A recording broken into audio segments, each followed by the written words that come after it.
of this to me is like boiling over in my mind, because I look at the political landscape today, and I generally refrain from bringing up the political realities of the day as best as possible, simply because I find it so distasteful, and it's not my, it's above my pay grade completely. Yeah.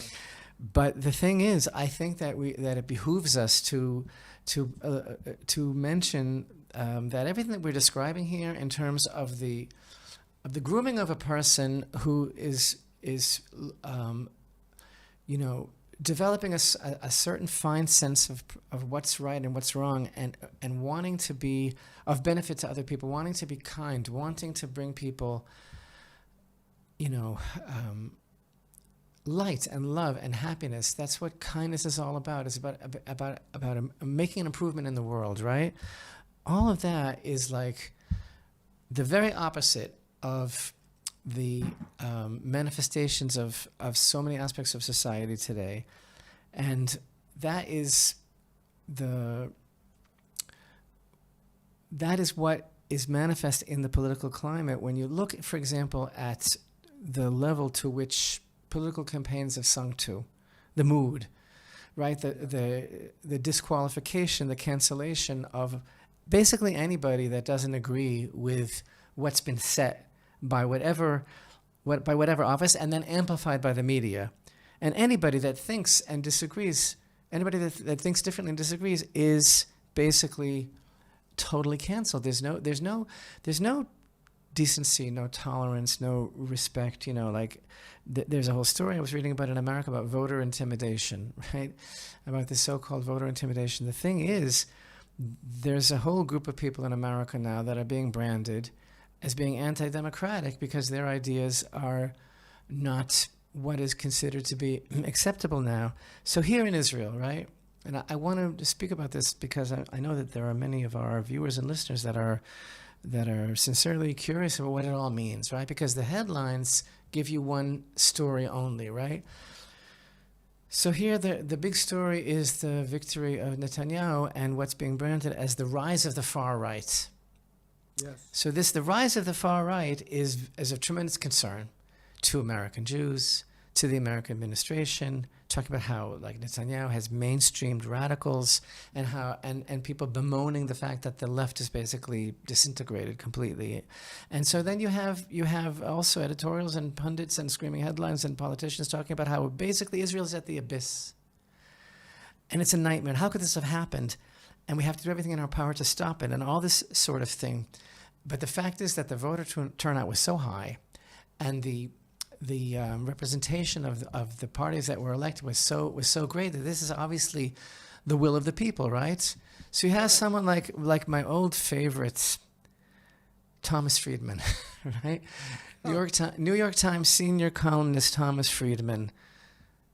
This is the byline. He lamented the hardline religious coalition that is likely to come to power in Israel, and in an op-ed in the New York Times on Friday, it was headlined, "The Israel we knew is gone." Right? Oh, you know that I have an old history with Thomas Friedman, a personal history. So in this article, he's basically bemoaning the return of Netanyahu along with accomplices in the far-right religious Zionism party.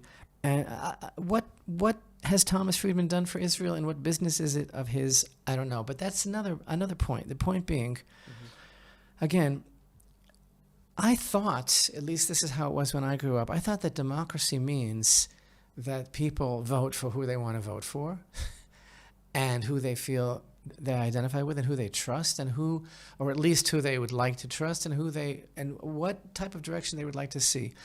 But today, it's like, whatever this new construct, this new coalition that could be built in Israel represents, it doesn't fit the narrative of the establishment, whether it's the American Jewish establishment, whether it's the American administration, because it's a certain brand of Jewish pride that doesn't fit, and it's a threat because it is basically not what is, not what's convenient, not the product that they want. So it's branded as far right. What is far right? As we're talking here about people who express Jewish sovereignty over the land of Israel and the hope that Jews should not be killed over being Jews in their own land, that they should be able to build, that they should be able to be sovereign. And this is branded as like extremism and far right. And we're supposed to buy those goods. We're supposed to understand, there's something very, very wrong here. And everything is, in the discourse, and in America as well, in the political climate, everything is nasty, demeaning, dehumanizing. And the press demonizes and doesn't report the news, but tells you what you should be thinking and what it means to them, and therefore it must be true.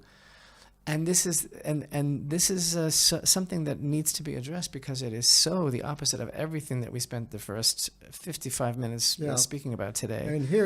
And here's an administration that the people in this present administration that spent 2 years telling us that there was meddling in the American election process, and yet, by virtue of the fact that you're hearing the same talking points about conservatives in this country, you're hearing the very same thing in Israel, and it's like, wait a minute, maybe it's because this administration is meddling in the affairs of Israel. That's and exactly giving them, where I wanted to go, that there's all this talk about interference, right? Interference. But the fact is that America has threatened that they are not going to be able to work with the new Israeli government if Ben Gvir becomes a minister. Like, how dare we think that a man with so-called far-right positions, which is, again, basically it's a brand of Jewish pride that many people find inconvenient because it's not apologetic, because it is not self-immolating, because it involves actually standing up and taking our nation and our land to its destiny, hopefully, right? Or at least talking about it, right? Well, keeping the nation alive. Exactly. That's exactly. Exactly. And so this is already like, it's not that it's been intimated. They've actually said that we're not going to be able to work with them. How dare you? It's like, so it's so ludicrous and so absurd. But again, this is what has come to be accepted as the norm, and it's based on, again, the total uprooting and cancellation and trashing of the individual, of the basic civil democratic rights of a people. Again, and it's the same thing. Whether it's here or whether it's there, it's a monstrous device that has been set in motion, and the masses, they can be like Rachel and Abraham were born into idolatrous families, and they could have just gone through the motions and not made their move. But if Hashem calls out to every person to stand up for the truth. And this is exactly the type of precipice that we are standing over right now. Exactly what they faced as well. They faced this wave of conformity, which was basically conformity to evil, to the norms of the day, to the norms of Sodom. That's exactly what it was. This is why, excuse me. This is why Avraham Avinu is my personal model, because he so perfectly balanced the ideas of justice and kindness, perfectly balanced them in the fact that he loved justice as much as he loved mercy, and he knew you could not separate those two concepts. And we talked about that earlier, and that to the point in our last Torah Parsha, he takes up arms because his own nephew has been kidnapped by these foreign powers, and he's going to take this small force of men and do the right thing. He's going to stand up and do the right thing, because these people have denied and overlooked the ideas of kindness to your neighbors and kidnapped people and taken the innocent away. And so that's what we have to do. We have to stand up and say, we're standing up because we believe in kindness to one another. We don't believe in demonizing. I mean, the sages tell us that, if I'm not mistaken, that the destroying someone's reputation is linked to the commandment against murder. Correct. Because when you destroy someone's reputation, you by connection you destroy their life, their livelihood. Any sort of defamation, character defamation, character assassination, it's all a form of murder. But yet the political process today is based on that. It's right. Exactly. Right. It's like it's not. If a party has nothing to run on except the fact that you should not be you should not be voting for that person, then something is really really wrong with the picture. If it's all based on just total demonization and dehumanizing, demeaning, downright nasty. That's what it's all about. And these powers that we're talking about are saying the same. I can't stress this enough, and you've brought this up, that the same exact narrative is being used to besmirch the voters in this country who disagree with Washington. The same thing is being done to the voters in Israel who don't agree with the left over there. And I'm sorry, it looks like we're taking sides, but you know what? When there is wrong in the world, you have to take up the side of the right. And I don't mean the right side of the equation. That's clear. I am not. I'll believe it when I see it. I'd like to see change. It's not, for me, it's not a political issue. It's a question of life and death. And it's a question of who best can represent the true interests of the Jewish people in their own land and stand up for what's right. And so, again, I don't really trust any politician, and we're really in Hashem's hands, but yet you do your best in this world that we live in to see to it that that we're doing our best, right?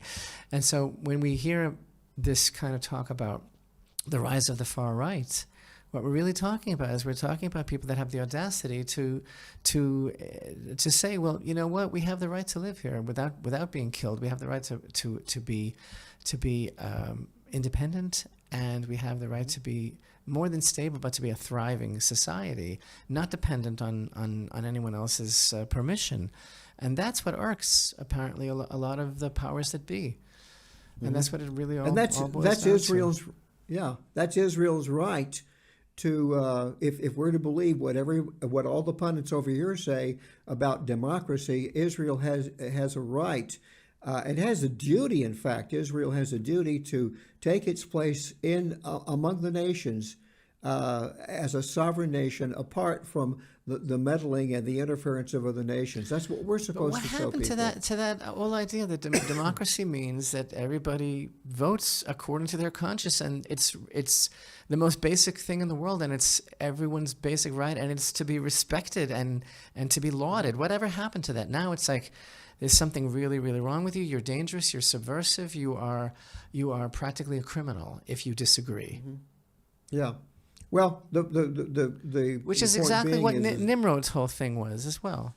Exactly. He also told everybody, he said, let government take care of all your problems. Just I will take care of everything, and it takes away your self-determination. But none of this is surprising, and I think a lot of us saw it coming, and we're going to see what's going to happen in the midterms coming up this week to see if this is going to be. I'm so curious and a little concerned, and I'm not alone in this, as to whether if a certain party wins more votes than everybody says. Gotcha. Are they gonna scream? Anyway, so here in Israel, the people's will has been expressed, I think, pretty clearly. I think the wholesome traditionalist people of Israel that stand for traditional values are sick and tired of being trampled on, sick and tired of seeing the things that are the most holy disrespected. And they are looking for someone that will take them to the next stage of the development of our history, leading to our destiny. To lead them on that road paved with good intentions and the the outright of the real road, really paved with good intentions. And your nation is supposed to lead the world one day in the idea of a nation that lives lives that believe and embrace the one true God. And I always say to everyone that asks me, what does it mean, the chosen people? Because it's an inconvenient expression that some find very embarrassing and that some spend a lot of their lives avoiding, right? It doesn't mean like we're the best doctors or lawyers or film producers. It means that Hashem chose the Jewish people to be the element in the world that bears witness throughout the whole saga of human history that there is a God in the world. The Jewish people, that's the verse in Isaiah, you are my witnesses. The Jewish people are the living proof, whether you like it or not, whether you like them or not, that there really is a God in the world. That is our purpose. And so that's the purpose of the state of Israel as well. Whether it knows it or not, that ultimately is its purpose.